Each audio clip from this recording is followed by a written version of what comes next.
Norman lived a completely normal life, unaware that his entire life was a massive television show documenting every moment of his day, since birth, and that everyone around him was an actor playing their roles.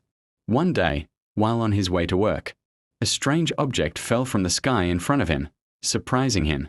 Later, he heard on the radio that a plane had passed over the city and had to dispose of some of its parts, trying to explain what had happened.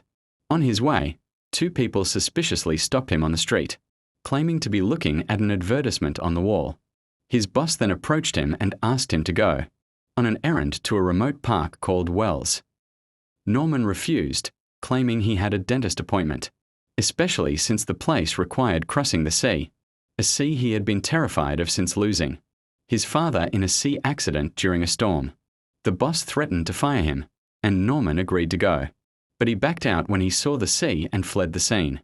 Later, he spends an evening with his friend and tells him he wants to quit his job and travel to Fiji, but he postpones the idea because he needs money and advance planning. But before I continue, here's this book for those who love fantasy and drawing, with a wonderful and unique story.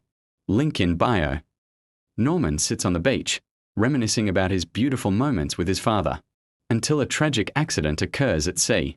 The next day, on his way to work, he sees a person who looks like his father, but he is prevented from reaching him. Strangers appear, take the man to a bus, and then leave. Suddenly, everything returns to normal. Norman's suspicions begin to grow.